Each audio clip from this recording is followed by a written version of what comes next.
They weren't supposed to matter. A scattered tribe of outcasts, refugees, and runaways, squatting in a swampy patch of land near the Tiber River. No wealth, no empire. Just a story about two brothers raised by a wolf. But somehow, they became legends. Rome didn't rise like other civilizations. It clawed its way up, absorbing everything in its path. It copied, crushed, and conquered its way to power, rewriting the rules of war, politics, and even time itself. And what makes this story even crazier? Rome didn't just dominate the ancient world. It outlived it. This is the insane, blood-soaked, power-hungry, world-changing rise of ancient Rome. In 10 minutes, Rome's origins, a city of outlaws, not heroes.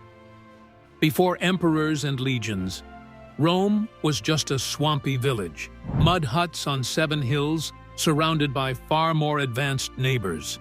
To the north were the mysterious Etruscans, to the south, wealthy Greek colonies. Rome was a nobody, stuck between giants. But it had one edge. It welcomed the unwanted. Runaway slaves, criminals, exiles, Rome took them in. It became a city of misfits, and misfits fight harder. Even its origin story is violent. Romulus killed his brother Remus over a disagreement and named the city after himself. Rome wasn't born from ideals. It was born from blood and built to survive. Borrowed brilliance, what Rome stole to rise. Rome didn't invent its greatness. It stole it and got better at it than anyone else. The early Romans looked around, saw what worked, and took it. Aqueducts? Etruscan. Gladiator games? Etruscan. Their alphabet? A remix of Greek letters passed through Etruscan hands. Even the famous Roman gods were mostly borrowed. Jupiter is just Zeus with a new name. Their military? Modeled after enemies they fought. Their politics? Lifted pieces from tribal councils and kingship models they once destroyed. Rome's genius wasn't originality, it was adaptation. Whatever they saw, they improved, weaponized, and made their own. And that's how a city of nobodies began building something unstoppable. Because while their neighbors clung to tradition, Rome absorbed everything and turned it into power. The Republic? Freedom. With a catch. After one last king went too far, Rome snapped. They overthrew the monarchy and created something new. A republic. No more kings, just 2 consuls, elected for 1 year, watched by a senate of 300 elites. But the senate served the rich, not the people. The plebeians, the rest of Rome, had no real power. Even wealthy ones were shut out. So they pushed back, protests, strikes, even threats to leave the city. Bit by bit, they won concessions, tribunes, written laws, and eventually equality. But the Republic never truly balanced power. It was a constant fight between rich and poor, and that fight never really ended. Expansion by inclusion. The secret. Rome's enemies never saw coming. Most empires crushed their enemies and moved on. Rome did that too, but then it did something different. It offered them a seat at the table. Instead of just taking tribute, Rome made alliances.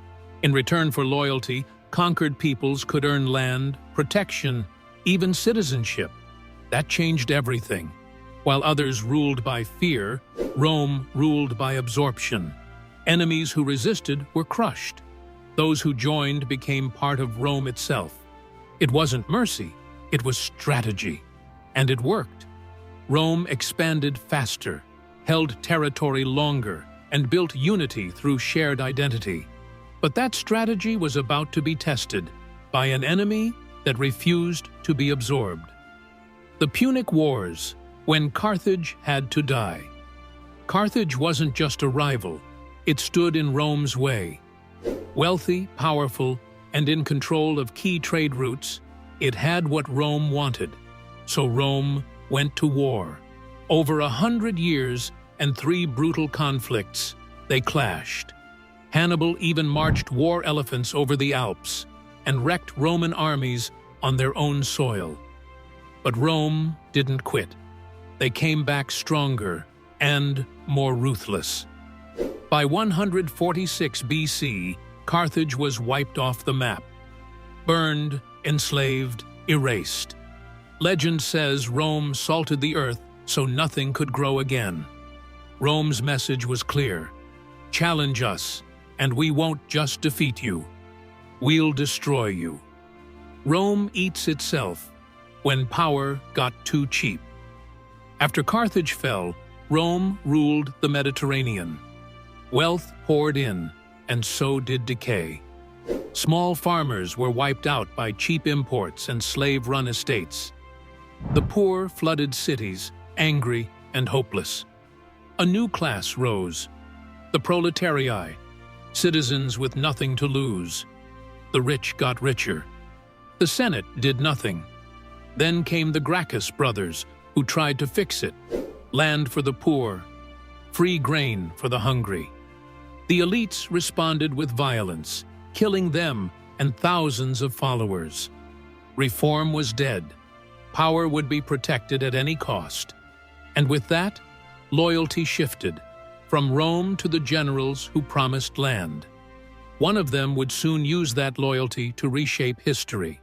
Julius Caesar, the man who broke the rules.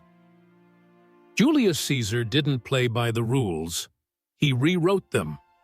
After conquering Gaul in a brutal campaign that left over 1 million dead or enslaved, Caesar returned to Rome a hero.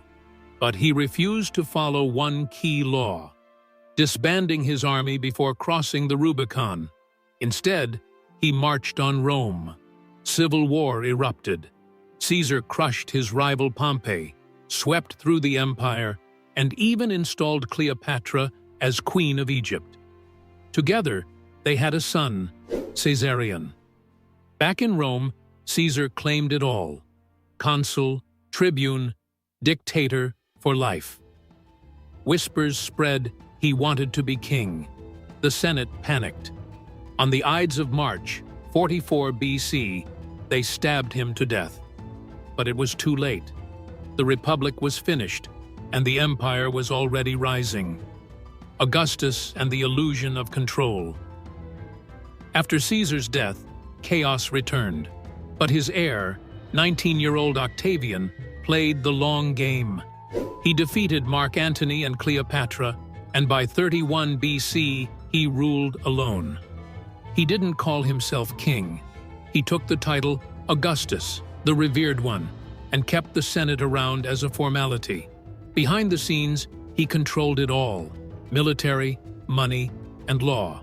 The Republic still looked alive, and that illusion kept the people happy.